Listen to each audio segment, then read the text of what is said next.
Do you want to live like a supervillain? I'm Aaron, and this is Talking Points.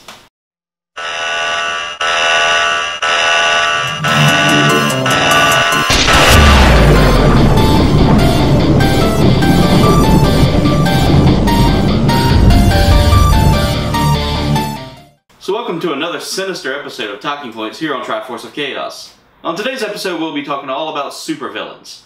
We'll talk about a few of the iconic supervillains that have been in the comic books. We'll also talk about a few of the, we'll talk about what the villains do for the comic books. We'll talk about villains who have turned to the side of good. We'll talk about non-comic supervillains, like those that have been in TV shows, movies, and video games that were all not based on a comic series. And then finally we'll round out the episode with our talking points. With all that being said, let's get talking. So, when talking about supervillains, a lot of people immediately think of DC and Marvel. I mean, those are, you know, again, with the Comic-Con coming up on July 23rd, looking for ToCing. I'll be advertising more about that at the end of the episode, but with that being kind of the specific two major comic companies there, we had a lot of villains that came out along with our superheroes. So, for instance, DC. When everybody thinks DC, they immediately think Batman and Superman. Well, Batman and Superman had two of the most iconic supervillains right there with the Joker and Lex Luthor. I mean, both of them really needed that supervillain to kind of push them to be the greatest heroes that they could be. For instance, Batman has always had a no-kill policy. Well, you know, kind of broke that when Jason Todd got killed, but that's kind of in a whole nother arc all in its own. But the Joker himself feeds off of Batman. He needs Batman. If he doesn't have Batman in his life, he literally just has no purpose. But Lex Luthor, on the other hand, really doesn't need Superman in his life. To him, Superman is a pest. So they build the story for the comics. Both of them really push that. But, you know, talking about DC, we can move on to Marvel and talk about how there's X-Men, and X-Men has Magneto and Apocalypse.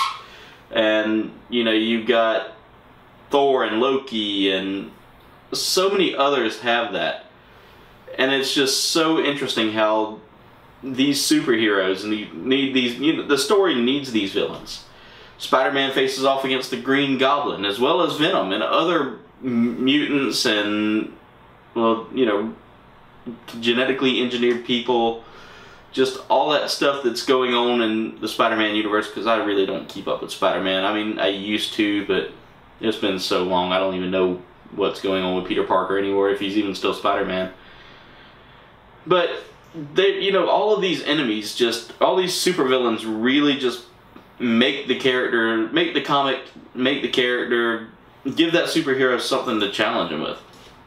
And again, supervillains themselves are pretty much equal in power to the hero. I mean, our hero is generally just, you know, some guy who's just decided to don a cape to fight regular criminals, and all of a sudden here comes the Joker.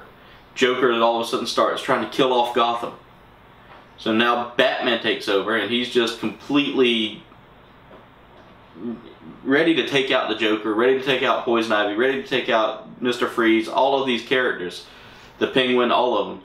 But they provide the hero with a challenge rather than, you know, just straight up crime fodder, you know. Most have powers that can, most supervillains tend to either be given a power in Marvel, or given a set skill, or something that can negate the hero's ability to fight. For instance, Lex Luthor knows kryptonite, so he takes kryptonite and uses it on Superman and weakens him. The Joker is actually, he fits in with Batman's story so well, and almost every iconic Batman comic has had at least some point where the Joker is key to that story. So it kind of feels, you know, that's why we have to have supervillains in comics, to make the story even better. There are villains, though, that actually do transfer over to the hero perspective, you know. For instance, one group in particular is Suicide Squad. Now, yes, they're technically still villains, but they fight other villains who are even more of a threat to society than the Suicide Squad. They're usually sent on missions that are going to pretty much just wipe them out. But most of the time they manage to survive. Catwoman, for instance, is another good example of good gone, or bad gone good. She usually tends to be a villain, usually for the fact of kind of stealing and burglary and all that, but then most of the time she's there to help Batman. She's started now becoming more of an ally to Batman, you know, after so many years of being his villain. Now she's sort of partnered up with him, from time to time at least. Rogue. Now we're getting into the Marvel. Rogue is... She started out... A lot of people think, okay, Rogue was X-Men. No, she started out one of Mystique's greatest pupils. And after doing all these things and taking all these powers from other mutants and basically trying to take out other mutants through draining them of their powers, Rogue started getting this guilty conscience and started hearing the voices, or the echoes of the voices, I think is how it's written in the comics, of all these mutants. She goes to Professor X, who's like, look, I know of your past, I know what you did, let me fix it. Clears her memory, or clears her conscience, clears the voices out of her head. She realizes that the X-Men are actually doing good for the world, so she joins up with them and promises to use her powers for good. It worked out.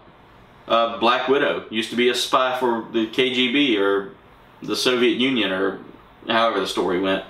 But anyway, she was a spy, moved over to joining the agents of, or joining S.H.I.E.L.D. and helping save the world. Deadpool, believe it or not, old D. Pitty started out as a villain. Now he's kind of an anti-hero, though. I wouldn't call him a hero because he doesn't do the hero things. He might save the world on occasion, but usually it's by sheer craziness alone. So, yeah. And then, you know, now that we've kind of talked about the comic book perspective of supervillains, let's move into the supervillains that were actually created more or less through other mediums. So, you know, we have television, we have comics, and we even have video games that have all created at least some form of a supervillain, superhero perspective. Starting off with television, a lot of people that were born in the 80s and 90s remember Powerpuff Girls. They brought in a supervillain that was so different than most of your modern supervillains, and the fact that Mojo Jojo was this genetically altered chimpanzee who turned to crime to pretty much take over the world. And there was him.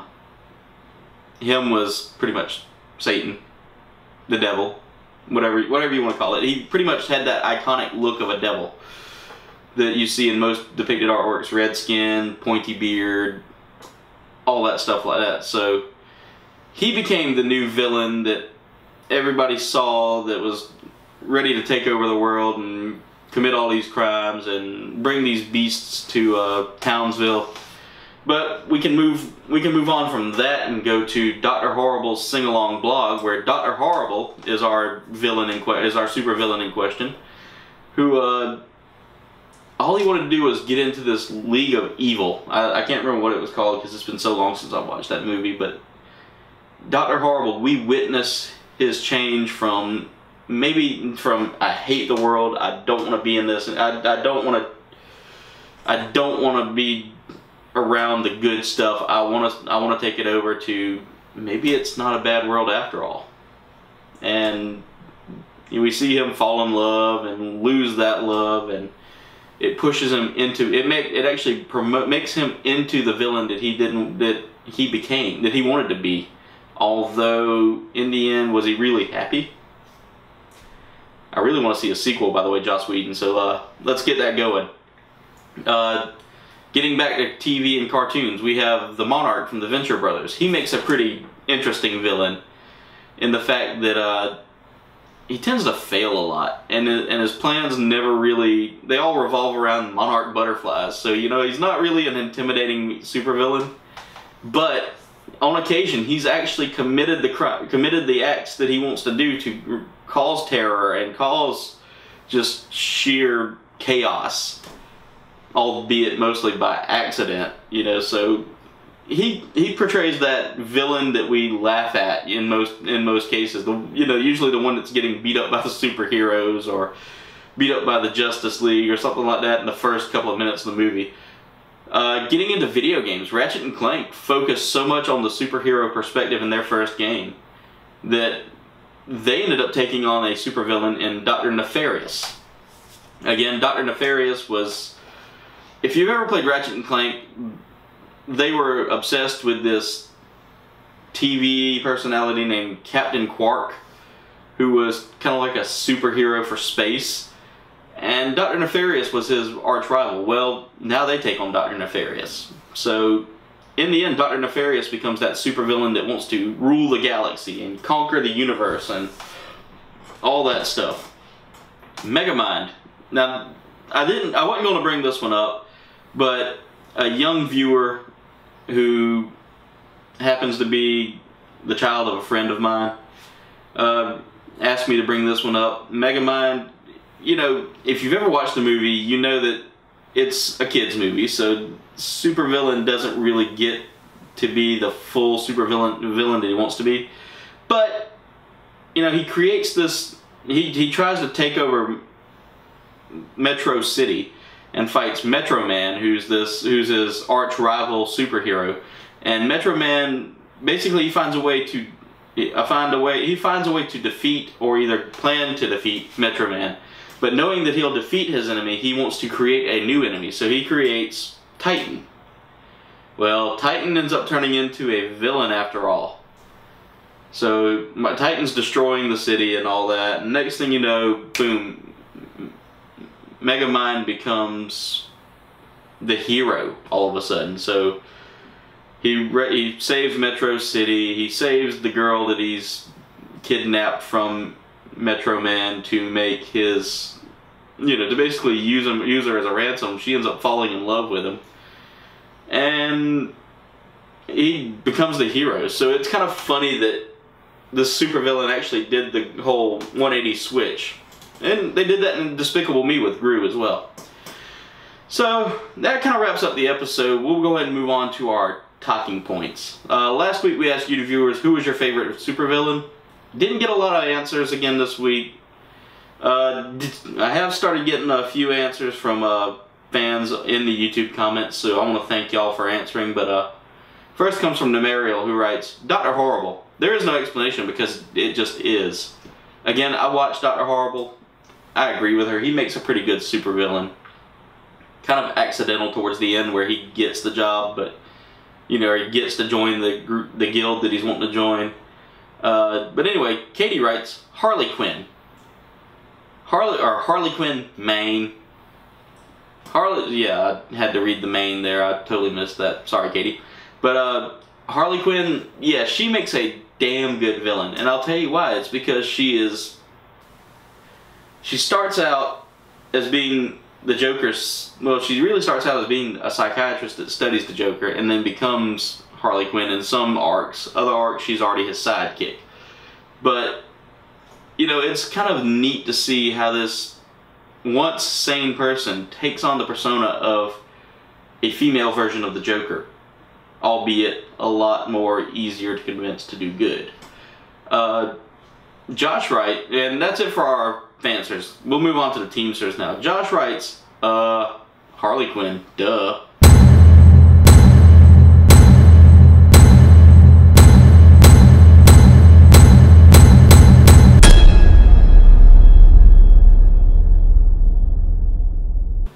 Yeah, Josh has got a thing for Harley Quinn, so if you dress up as Harley Quinn for any Comic-Cons or cosplay, or, you know, as any kind of cosplay for a Comic-Con, you might have to deal with him.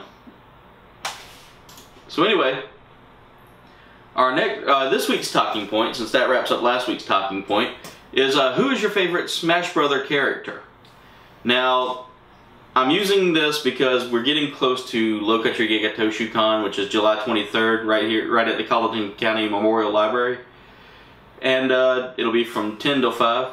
We'll be there live streaming, so stop by, come to see us. We'll be working with the Thundercade, handling the narration for, or the commentary, not narration, the commentary for the Smash Brothers tournament, and a couple of other gaming things. We'll also be talking with some of the vendors out there, getting a few of the booths, hitting up a few of the booths with our mobile cameras and stuff like that. So it'll be pretty awesome. So if you can't make it out there, you can tune in right here on Triforce of Chaos to check that out. But anyway, getting back to our talking point. For me, my favorite Smash Brothers character has to be Link, followed by Fox McCloud. Now, in later renditions, I started picking up, you know, whenever I got a chance to play it, I'd play as Ganondorf or any other character I could just pick out of the list. But for me, Link is always my go-to because of Legends of Zelda. I am a big LOZ nerd. I mean, I love the games. I didn't get to play a lot of them though, and that's what kind of makes me mad that I fell off the bandwagon. But Link, it's pretty much just like playing Legends of Zelda for me, because it puts me into that perspective of, I like this character. This character's always been one of my favorites from Nintendo. If I can't get a hold of him, or if someone's already picked him, I'll go for Fox McCloud in a heartbeat.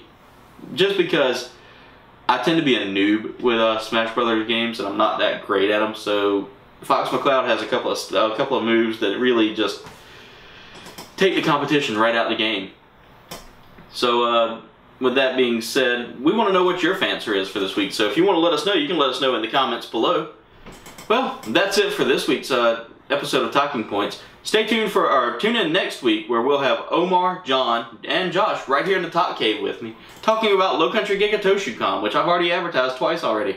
So Omar, I've given you your plugs. Come on and join us back on stage so we can finish this up. Anyway, thanks for watching. Make sure you like, comment, subscribe, follow us on Facebook and Twitter. Check out our merch shop. We've got some awesome shirts in there. I'm actually going to be wearing one of the shirts from our merch shop at Low Country Giga ToCing, so please make sure you, if you want a good shirt like that, we'll give you the links for all that in the description below. Anyway, thanks for watching, and as always, keep talking. Hey, guys, click that chopper up there to subscribe real quick. Quick, before I die. Do it, please. Do it. Come on. Click it. Click my dead corpse to watch another video.